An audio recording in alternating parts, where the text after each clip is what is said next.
What if the person you trusted most turned out to be a monster? What if warning signs were ignored until it was too late?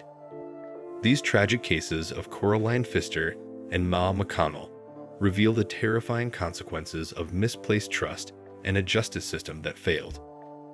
How could this happen? And could it have been prevented? Stay with us as we unravel the chilling details of these heartbreaking crimes. Stories that will make you question everything you thought you knew about safety and justice. This case is truly heartbreaking. In my legal career, I can say this is the worst instance of child abuse and neglect I have encountered. It is almost unbearable to imagine what a defenseless 2-year-old girl went through. When faced with such horrors, one might wish that justice could be swift, bypassing lengthy court proceedings. In cases like this, it is difficult to accept that the death penalty was not an option due to state laws. Before continuing, a word of caution. This story contains distressing details of child abuse. Viewer discretion is advised. I will try to soften the language where possible, but the nature of the events makes that challenging. Becky Huppel and David Fister met through an online dating platform in 2008.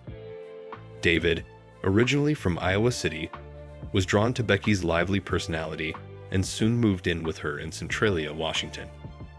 Becky had a daughter from a previous relationship, whom David embraced as his own.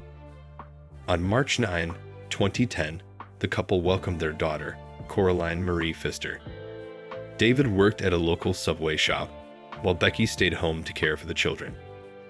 For a time, their life appeared happy, family outings, laughter, and cherished moments.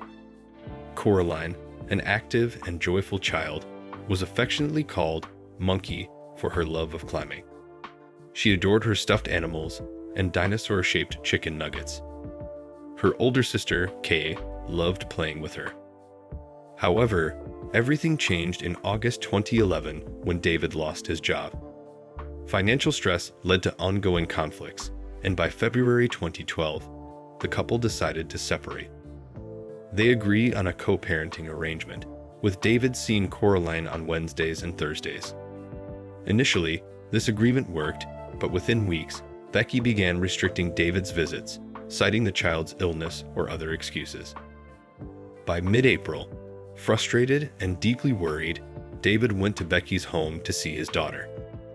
Becky refused but relented when Koralynn ran to her father, crying. He had no idea it would be the last time he would hold his little girl.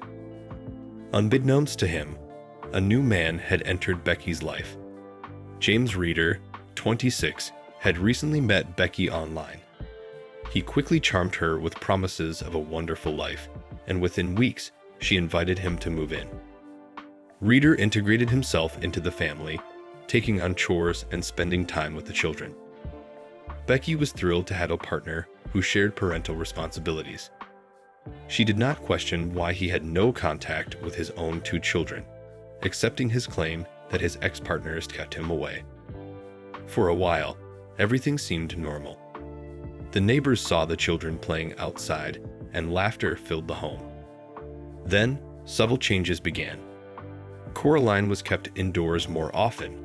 Her cheerful demeanor faded, and she became noticeably thin and withdrawn.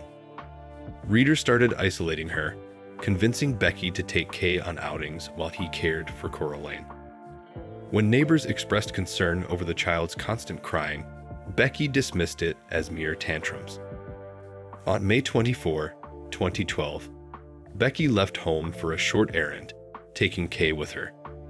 She had no idea that within hours, her world would be shattered. At around 9 p.m., frantic knocking on a neighbor's door shattered the quiet neighborhood. James Reeder stood on the porch, performing CPR on an unresponsive Koralynn. The neighbors called 911. Paramedics arrived quickly, but it was too late. Koralynn was pronounced dead at the hospital. Her body showed signs of prolonged abuse, bruises, cuts, missing fingernails, and severe internal injuries. The autopsy revealed that she had suffered drowning and blunt force trauma. It also confirmed horrific sexual abuse. Reeder was taken in for questioning and later charged with first-degree murder. However, prosecutors could not secure a first-degree conviction, and Reeder ultimately pleaded guilty to lesser charges, including homicide by abuse, assault, and child rape. On March 6, 2013, just before Koralyn's third birthday, he was sentenced to 37.5 years in prison, the maximum allowed under the circumstances. He later attempted to appeal, but his petition was denied. He remains incarcerated at the Washington State Penitentiary. Becky Huppel was also charged for failing to protect Koralynn. She pleaded guilty to second-degree criminal mistreatment and was sentenced to 1 year and 1 day in prison. Kate was placed into state custody following her sister's death. This case serves as a painful reminder of the dangers of ignoring red flags. Becky may not have inflicted the abuse herself, but her failure to protect her daughter allowed a predator to destroy an innocent life. Koralyn's case did not receive widespread media attention, yet it underscores the critical need for vigilance in protecting vulnerable children. Rest in peace, sweet Koralynn. This tragedy also highlights flaws in the justice system. Balancing crime prevention with rehabilitation is difficult, and sometimes, failures in the system lead to catastrophic consequences. Another case that exemplifies this is the 2021 murders of Ma McConnell and her 16-month-old son, Noah. Ma McConnell, a Canadian woman dedicated to helping others, built a life with her husband, Cody McConnell. She pursued a career in nursing while Cody worked in the pipeline industry. Their lives took a difficult turn when Cody was diagnosed with multiple sclerosis, but their love remained strong. In 2020, they welcomed their son, Noah. After overcoming hardships, they finally settled into a new apartment in Hinton, Alberta, in 2021. They had no idea that their neighbor, Robert Major, was a violent predator.